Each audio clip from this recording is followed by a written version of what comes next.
नमस्कार शेतकरी मित्रांनो, कृषी विश्वविज्ञान या यूट्यूब चॅनल आपलं सर्वांचं स्वागत आहे। आपली जे इथे हळद लागवड झालेली आहे, आपली हळद लागवड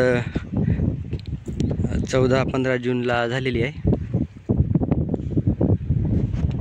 आणि हळद लावल्यानंतर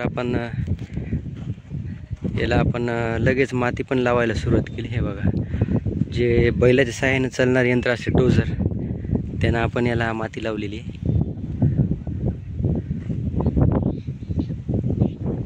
बघा माती कशी लावण्यात आली बघा। आणि तुम्ही जे माती लावता ती कशी लावता, ट्रॅक्टरच्या सहाय्याने लावता का बैला, ते पण आम्हाला कॉमेंट्समध्ये कळवा। हे बघा माती चांगली वर पडलेली आहे आणि आता सर्व शेतकरी जे आहेत ते पावसाच्या प्रतीक्षेमध्ये आहेत।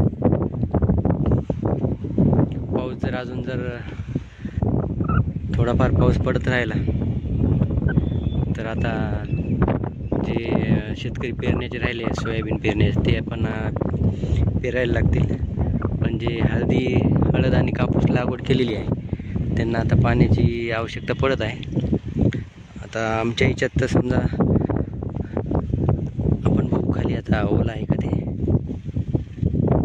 हे बघा एवढ्या खाली जे आहे ते ओला आहे, मातीचा ढेकूळ होत आहे।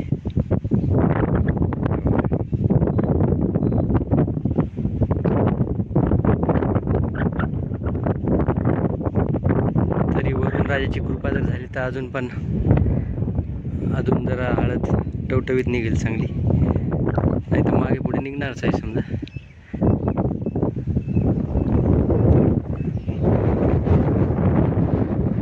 आपली जी हळद आहे, हळद 20 गुंठे आहे।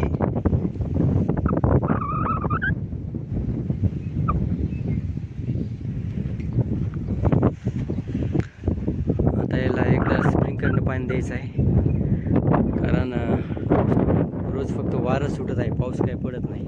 आणि वारे बिरं सुटल्यामुळे विजेचा अडचण फार मोठी होत आहे। कुठे पण तारावर झाड तुटून पड, कुठं वायर हे होय, त्यामुळे पण लाईनीची वीज जी आहे ती मिळत नाही सारखी।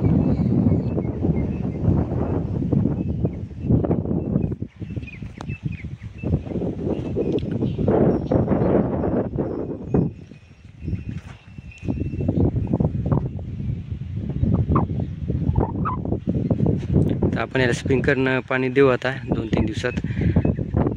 लाईन जी आहे ती आपली दिवसाची येणार आहे आणि रात्रीची लाईन असल्यामुळे आणि रात्रीची लाईन टिकणं पण, कारण वारं बिरं आले की ते हे होऊन चालले, लाईन बंद व्हायली, त्यामुळे एखादा कुठं फॉल्ट होत आहे। त्यामुळे आपल्याला स्प्रिंकलर लावण्यासाठी आणि भिजवण्यासाठी अडचण येत आहे। त्यानं भिजल्यानंतर आपण याच्यावर ड्रिप टाकून घेणार आहोत।